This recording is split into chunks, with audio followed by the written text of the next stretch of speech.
मेरा मित्र माननीय खगेन्द्र सुनवार निर्वाचित भएर यहाँ आउनुभएको छ। चुनावी दौडका सिलसिलामा उहाँका विषयमा विवाद आउँदा थाहा छैन उहाँले गल्ती गर्नुभयो गर्नु भएन, तर उहाँले माफी माग्नुभयो, सम्माननीय माफी माग्नुभयो, भन्नुभयो मबाट त्यस्तो गल्ती भयो जस्तो मलाई लाग्दैन, तर गल्ती भएको रहेछ भनेर माफी माग्नुभयो।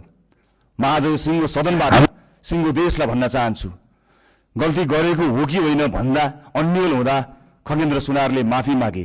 खगेन्द्र सुनारहरूमाथि युगौं युगसम्म गरिएको अन्यायको लागि हामीले माफी माग्यौं।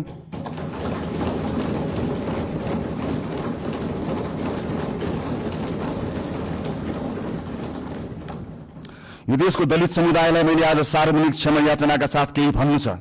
यो सरकार शताब्दीदेखिको विभेदको, अन्यायको, अत्याचारको इतिहाससँग पहिलो पटक सामूहिक र सार्वजनिक माफी माग्दैछ, त्यो पनि यो सदनबाट। सानोमाया तामाङ, भरतपुर 25। मेरो समस्या त यो घुँडा दुख्ने थियो। म वैदिकमा गएर अनि चेकअप गरेर औषधि चलाइदिनु भयो, राम्रो हुँदै गयो, अहिले राम्रो छ। सोधेर आएका हौं, अहिले बस्ने ठाउँ फेरि होला, तर आज पनि ती प्रश्नहरूप्रति हाम्रो नैतिक जिम्मेवारी उस्तै छ। अब साबित गर्नु छ कि हामीलाई केवल प्रश्न सोध्न मात्र आउँदैन, उत्तर दिन पनि आउँछ, समस्या देखाउन मात्र होइन, समाधान खोज्न पनि आउँछ। प्रतिपक्ष दलहरूलाई मेरो विनम्र आग्रह छ, हामीमाथि 24 घण्टा निगरानी गरिदिनु होला।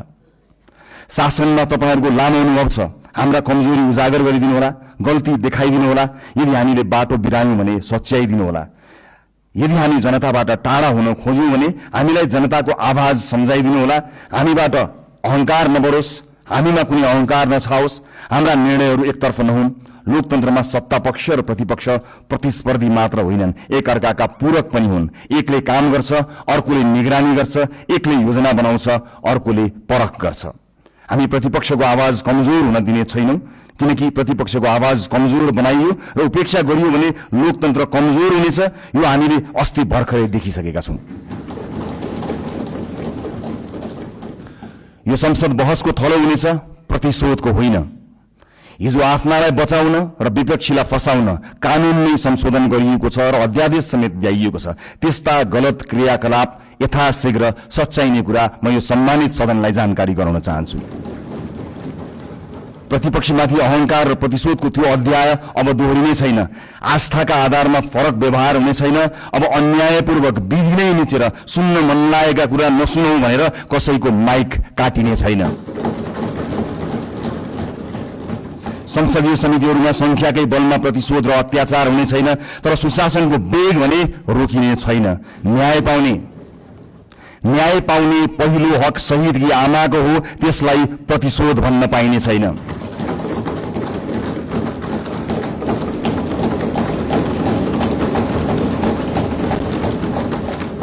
यो सरकार जेनजी विद्रोहको पनि सन्तान हो। हिजो संविधान र कानूनको आवरणमा नेता र पार्टीका सिफारिसबाट नियुक्ति लिएकाहरूले स्वैच्छिक रूपमा राजीनामा दिँदै विधिको पालना गर्नमा सहयोग गरिदिनु हुन म अपील गर्न चाहन्छु। सरकार नयाँ नीति, कानून, मापदण्ड र मान्यताका आधारमा स्वच्छ र प्रतिस्पर्धात्मक नियुक्ति प्रक्रिया लागू गर्न चाहन्छ। हिजो नियुक्ति लिएका सार्वजनिक सेवा र निकायका पदाधिकारीहरूले स्वेच्छाले मार्ग प्रशस्त गरिदिनु हुनेछ भन्ने अपेक्षा पनि गर्दछु। सभाध्यक्ष महोदय, छिमेकी राष्ट्र र मित्र राष्ट्रसँगका सम्बन्धलाई सडकमा लैजाने र सत्ता छाड्न परेपछि विदेशी चलखेल भन्ने गैर जिम्मेवार र सस्तो खेल अब हुने छैन। प्रतिपक्षलाई समेत साथमा लिएर हामी मित्रवत, सहकार्यपूर्ण र पारदर्शी परराष्ट्र नीति तय गर्नेछौँ। त्यो रणनीतिक र दीर्घकालीन सोचमा आधारित हुनेछ। व्यापार, लगानी, शिक्षा, पर्यटन र प्रविधि मैत्री हुनेछ। त्यसले पहिला राष्ट्रहित र त्योसँगै अन्तर्राष्ट्रिय सम्बन्धमा विश्वास र स्थायित्व सुनिश्चित गर्नेछ। स्वदेशी र विदेशी लगानीकर्तालाई यही रोस्ट्रमबाट मेरो अपील छ, अब नेपाल लगानीका लागि पूर्ण सुरक्षित छ, किनकि राजनीतिक स्थिरता, कानूनी सुरक्षा र पारदर्शी प्रशासनको हामी ग्यारेन्टी गर्छौं। प्राकृतिक स्रोत र युवा जनशक्तिको यो देशमा अभाव छैन। म गैर आवासीय नेपाली दाजुभाइ दिदीबहिनीहरूलाई अपील गर्छु, नेपालमा केही गरौं। तपाई नेपालको आर्थिक विकासमा जोडिनुहोस्। हामी एक पटकको नेपाली, सधैँको नेपालीको बाचा पूरा गरेरै छाड्छौं। नेपालको विकाससँग तपाईको पुँजी, सिप, अनुशासन र आत्मविश्वासलाई जोड्न जे गर्नुपर्छ हामी त्यही गर्छौं, जसरी पनि गर्छौं। तपाईहरुको लगानी सुनिश्चित बनाउनेछौं, तपाईहरुको सम्मान सुनिश्चित गर्नेछौं। देशभित्र म निजी क्षेत्रलाई पूर्ण आश्वस्त पार्न चाहन्छु, बिचौलिया र माफियाहरूले बिगारेको व्यावसायिक वातावरण हामीले सुधार गर्न सुरु गरिसकेका छौं। नीतिहरू अब बजारमा बेचिने छैनन्, निर्णयहरू कसैको दबावमा बन्ने छैनन्। व्यावसायिक क्षेत्रमा तपाईहरुले अनुभव गरेको असुरक्षा, अनिश्चितता र दबाव सधैँका लागि समाप्त हुनेछ। बिचौलिया र माफियागिरी अब रहने छैनन्। समान अवसर, पारदर्शिता, निष्पक्षता र व्यावसायिक स्वतन्त्रताको जिम्मा हामी लिन्छौं, सरकारले लिन्छ। म एउटा प्रसंग यहाँ प्रस्तुत गर्न चाहन्छु। सभामुख महोदय, मेरा मित्र माननीय खगेन्द्र सुनवार निर्वाचित भएर यहाँ आउनुभएको छ। चुनावी दौडका सिलसिलामा उहाँका विषयमा विवाद आउँदा थाहा छैन उहाँले गल्ती गर्नुभयो गर्नु भएन, तर उहाँले माफी माग्नुभयो, माफी माग्नुभयो, भन्नुभयो मबाट त्यस्तो गल्ती भयो जस्तो मलाई लाग्दैन, तर गल्ती भएको रहेछ भनेर माफी माग्नुभयो।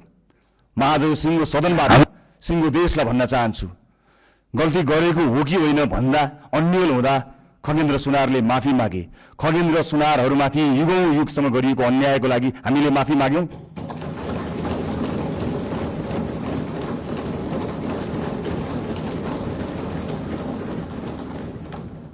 यो देशको दलित समुदायलाई मैले आज सार्वजनिक क्षमा याचनाका साथ केही भन्नु छ। यो सरकार शताब्दीदेखिको विभेदको, अन्यायको, अत्याचारको इतिहाससँग पहिलो पटक सामूहिक र सार्वजनिक माफी माग्दैछ, त्यो पनि यो सदनबाट। Admission open zoom beauty academy, नेपालकै नम्बर 1, 22 वर्षको अनुभवको साथमा 100% जब ग्यारेन्टी।